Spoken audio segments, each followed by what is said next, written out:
Welcome to Becoming a Sleep Consultant. I'm your host, Jane Havens, a certified sleep consultant and founder of both Snooze Fest by Jane Havens and Center for Pediatric Sleep Management. On this podcast, I'll be discussing the business side of sleep consulting. You'll have an insider's view on launching, growing, and even scaling a sleep consulting business. This is not a podcast about sleep training. This is a podcast about business building and entrepreneurship.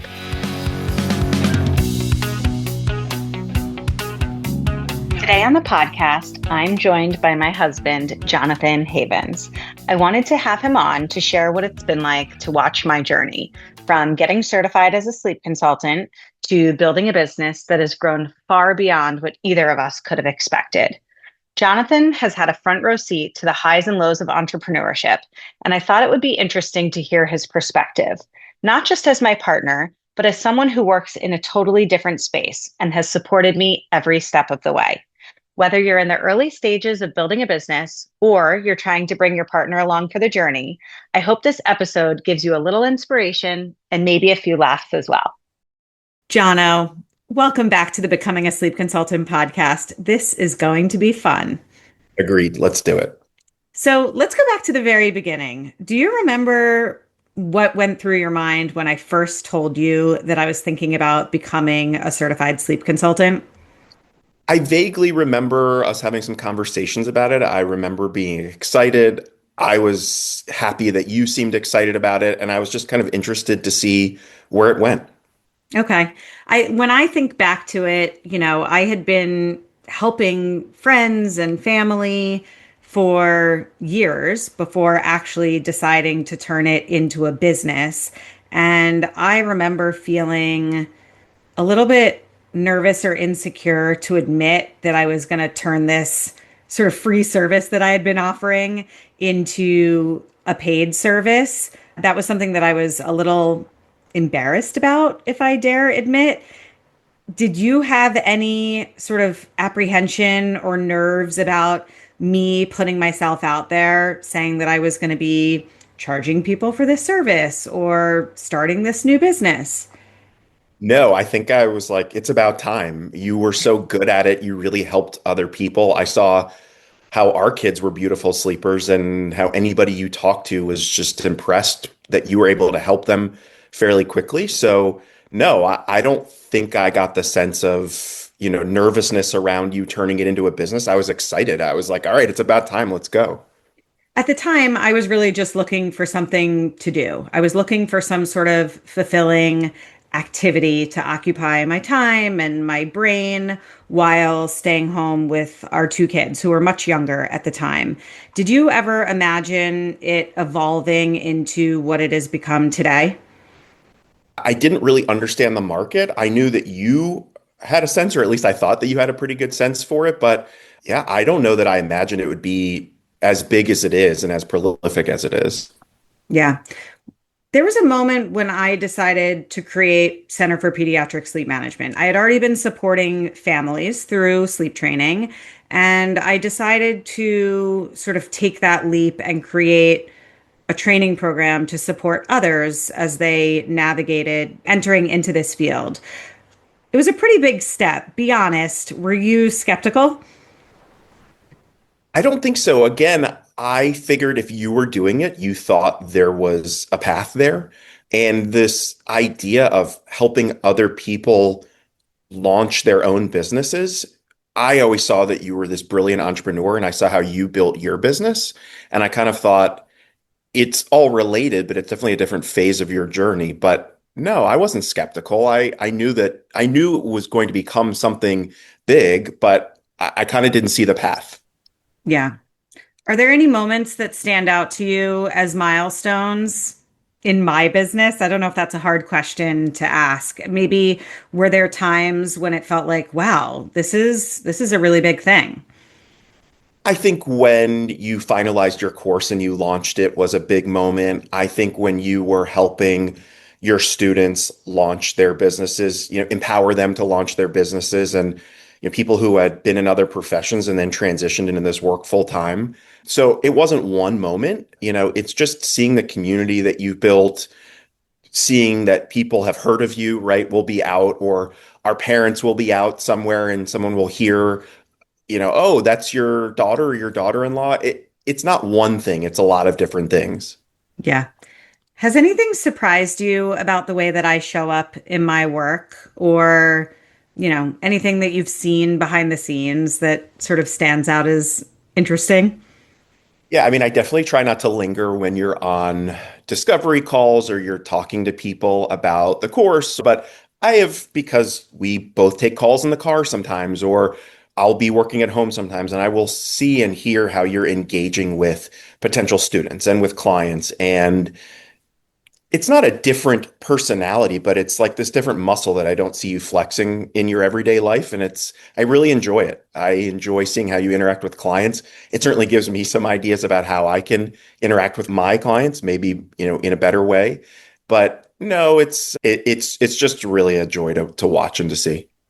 I'm thinking of our most recent drive when we went to Deep Creek Lake and I was coaching two parents. I don't know if that's what you're thinking about as well. I was coaching two parents on how to sort of like wrangle their 5-year-old who was struggling with bedtime, but also some behavioral challenges. And I think, walked them through what I call like the 24-hour news cycle of how to manage their day and moments of tension where there may be tantrums or pushback. And I sort of gave them all my tips and tricks. And I felt pretty good about the conversation. And then I got off the call and you were like, wow, that was really good. I was I just actually remember gonna, I thinking that was was so funny that, I had forgotten that you were listening and the kids were in the back seat, probably with their headphones on. So they probably weren't listening. But I don't know. In the moment, I had forgotten that you were listening to that call, but clearly you were. It's funny. I was going to use the phrase tips and tricks, but now I won't because that's exactly what you said. But yeah, the way that you were interacting with those parents and the things that you said to them, it was almost like you were speaking a new language, but you were making it such that they could understand what you were saying and give them really ready to implement strategies. And I didn't hear them, right? Because you had your AirPods in, but I imagine them thinking, wow, I never really thought of it like that. And the way she's explaining it is so practical and something that we can implement. This is really hard for parents, right? These are not easy things to do, but I think you broke it down in a really easy to relate way for them. And so that's not the conversation I was necessarily thinking of, but it was a great example of how you walked them through something that was really difficult for them, and I think made it a lot easier and digestible for them. Let's talk about our marriage a little bit, if you're willing. I always say that having a supportive partner makes a world of difference for entrepreneurs. So, first of all, thank you for believing in me. I'm wondering if you have any thoughts on this. Does it feel easy to be supportive, or do you ever find yourself like having to remind yourself to be supportive? Is that just the way that you are, or do you feel like it has to be a conscious effort on your part? So my personality is to be a cheerleader. I really do like being a cheerleader for other people, but it's certainly a lot easier, A, when it's you, and B, when I see what you're doing is impressive and meaningful to other people, right? Like it's easy to promote you because you're worthy of being promoted and you've invested a lot of time and energy into doing it. There's certain things that I'll do, like every week when you release an episode of your podcast, I'll share it, right? I'm always excited to say, new podcast episode Tuesday, that sort of thing. It's not it's not hard to do. It's just kind of part of, it's not routine, but necessarily, but it's something that I just like doing. And I always make the joke that I think I sell you more than I sell me sometimes. It's funny. I'm having a lunch with one of my clients today who's hired you, and I always love talking about you, frankly, more than me. I probably should talk about my business a little bit as well, but I think people know about that. So no, it's a pleasure. It's something that I really enjoy doing. Yeah. Do you have any thoughts on how our family life has shifted? I certainly do. As I have gotten busier with my work, what does that look like for the dynamic of our parenting, managing the house? What do you see going on there? Yeah, a couple things. One is I think it's really great for the kids to see what you're doing and for you to be so um, kind of active with your schedule in terms of you'll take a call sometimes in the car, or You'll say to the kids, I need to do this. I need to go record this podcast episode, or I need to have this discovery call. And it teaches them a couple things. One, it shows them that you're investing in yourself and you believe in yourself. Two, it shows them boundaries. They understand that it's your work and it's your business and your livelihood, and you have way more of a flexible schedule than I think a lot of other working parents do. But it shows them that, while I work in an office and I go downtown and I travel and you're mostly home, that there's a lot of different ways to build a mousetrap. And so, from setting an example for our kids' perspective, I think it's fantastic.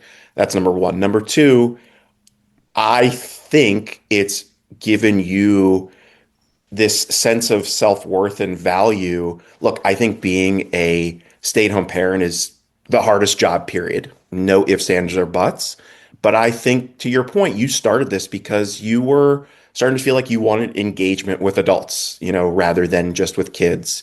And our kids were getting older and they were a bit more self-sufficient. And so I think and I hope it gave you this sense of a renewed sense of worth and self-worth, and that you were doing something that was meaningful. I certainly thought everything you were doing pre-launch of your business was meaningful, but I started to see that you were, I don't know if resenting is the right word, but like starting to get a little frustrated that, quote, all you were doing, I think these are your words, was taking care of the kids, shuttling them to and from school and activities. And that didn't make me sad, but I wanted this for you. I wanted you to have something that you could really hang your head on and be proud of.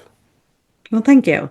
I also think that as I've gotten busier, our dynamic has improved.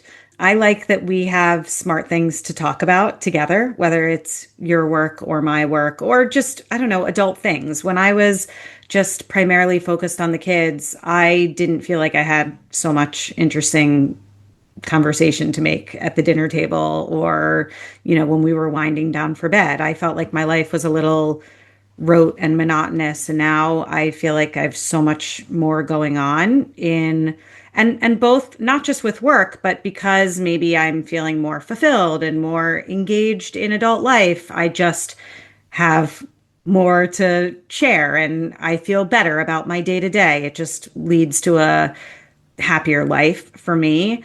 I also think that it's helped our dynamic that you're certainly, I think, more helpful with the kids and with the house than maybe you were when our roles were a little bit more clearly divided, as like you being the income generator and me being the one that cared for the family and the home. And I think it works well for both of us that we're both handling all of those tasks. It makes me feel like we have a partnership more than like a division of labor. Yeah, 100%. I mean, a couple things. One, I loved that you were home with the kids and that was your primary role. And I think if you remember back to the conversation when you said, "Hey, I'm thinking about staying home with the kids." And I kind of thought, if you think we can make it work financially, sure, like that would be great. I always felt this sense of guilt because I would go to an office and I would travel and I would really be engaged with work a tremendous amount. And I felt this resentment towards myself about, I really don't feel like I'm as involved as a parent as I would want to be. And I felt like you resented me too, because even though I didn't have as much time to be with them in person, when I would get home, I'd be exhausted and I, wouldn't always get on the floor and roll around with them and play with them or help fold laundry or cook or whatever it was. And it's definitely made me feel better about myself for two reasons. One, as you said, I absolutely way more involved now than I was before. And I try not to live with regret, but I regret that I didn't flex that muscle more earlier when the kids were younger. But yeah, I feel better about myself. I think you feel better about me, and it's absolutely helped our relationship. Another thing I really like is we'll compare client stories or difficult situations that we're dealing with. And even though we're in completely different fields and spaces, it's totally applicable to one another. And I really, when I'm dealing with a tough situation, I'm fortunate I have plenty of people, in my firm who I'm close with, who are good advisors and mentors to me. But there's nothing like talking to a supportive spouse. And I've learned a lot both by observing and just the direct conversations we've had. Yeah, I think most of the people who listen to this podcast are either sleep consultants or people who are interested in becoming sleep consultants. But whenever you and I do a podcast episode together, I always sort of bookmark it and make sure that it's easily shareable for those who are thinking about becoming a sleep consultant, but perhaps they're not sure that their spouse is totally supportive or on board, just because I think you're such a great cheerleader for those of us who are already in the entrepreneurial space. What would you say to a spouse or a partner of somebody who's dreaming of starting their own business? I think it's really important to be supportive unconditionally. I mean, just as a base, as a baseline statement. But if you don't have the support of your spouse, it's really hard when the chips are down and when you're having a tough day, if you're like, ugh, and my spouse isn't going to want to talk to me about this later because she or he did not want me to go into this in the first place. I get it. It's a foreign concept to some people. They don't understand the market. They don't understand what you're going to be doing, what the income might look like. It can be scary, but everybody invests in other people at some time. I think back to when I was finishing up law school and you were saying you should go take that job with the government because it's going to serve you really well. And, you invested in me and have always been there for me. And so, just speaking personally, it was a no-brainer to support you. If you believed in yourself, I was like, well, I'll be along for the ride, even if I don't understand it. And so I guess it pains me to hear when you have prospective students whose spouses aren't supportive because it's just like, you know, if you're not going to believe in them, then that's really going to hamper their success. And I'm not suggesting that everybody is going to be wildly successful in this field. It's what you put into it is what you get out of it. But if you're not going to support your spouse, it's going to be very difficult for them to be successful. So yeah, I think, I don't know, like I said, to me, it's a no-brainer. It's very easy to support you because I see that you're passionate about it and you believe in yourself. So while your question was about spouses and showing up for their spouse who wants to engage in this kind of work, I also think for your prospective students, when they're having that conversation with their spouse to tell them about it, it's really important that they show how passionate and energetic they are about it. It's a two-way street. Yeah, I think that's a really good point. I think women and most people who enroll in a sleep consultant certification program are women, not all, but most. So for the sake of this conversation, I think sometimes women tend to seek permission, whether it be from their friends or from their spouses. And this is something that I don't see men doing as often, right? And I know just from having gone through this myself, I know how valuable it is, as you said, to believe in myself, to trust that I'm capable. And I don't think I could come to you excited about this if I didn't believe that I would have some level of success. Now, I believe that success is relative. It looks different for different people. And certainly my idea of success 8 years ago looked really different than what it looks like now, right? But I think it's important that the person who's entering into an entrepreneurial situation, like that they first and foremost believe that they're capable. And then, of course, also, it would be amazing if their spouse believed in them too. Right. It's kind of like when I hear you talking to parents about having a family meeting with their kid, right? If they're doing it in between activities and they're not organized about it and they're not, serious but compassionate about it, it's like the messaging is not going to work. The kid's not going to believe that this is something that everyone's going to be working on together. Similar thing with a conversation with the spouse about this entrepreneurial journey. If the person's not excited, they're like, I don't really know if I should do this. What do you think? It's like you're giving someone permission, using the word permission, right, to tell you no, rather than saying, I've really investigated this. I've looked at the course outline. I understand what I'm getting into, and here's what I see for it. I don't have all the answers today, but I know myself, and I know that I'm going to put everything I have into it. And it's really important that you support me in this journey. It's a it's a slight conversation tweak, but the outcome is going to be totally different. If you came to me when you started this and said, I don't really get this, and I don't know what the market is, and it's probably going to fail. So what do you think? Well, it's like, of course I'm going to say, well, then why are you doing it if you think it's going to fail? It's kind of funny because you talk about permission seeking. Of the two of us, I'm definitely more the permission seeker. And so maybe part of it is that you just show up in a way that's confident, even if you don't have all the answers. And I think one of the funnier things that we've talked about is you weren't sure what you were doing when you started out. You were kind of figuring it out, but you knew that you were going to figure it out. It didn't dawn on you that you wouldn't be successful. And so I think the way you show up and have that conversation with your spouse is also very important. Yeah. Since you've watched me on this journey and you've seen me have success in this field, and then you've also watched plenty of Center for Pediatric Sleep Management graduates grow their businesses, I know that you know a few of them personally. You follow some of them, I think, on social media. You've listened to my podcast episodes. Are there any qualities or traits that you see in people that you think leads to success in this field? I think passion and enthusiasm are probably numbers one and two. People probably think, oh, I don't know that much about this field and I don't know sales and marketing. They're overlooking the things that anybody can do, right? You can show up every day and be enthusiastic whether you know anything about anything or not. I think it's less about what you know and the skills you already have and more about how you show up. So what I've seen is people that are positive, people that believe in themselves, and people that are unapologetic.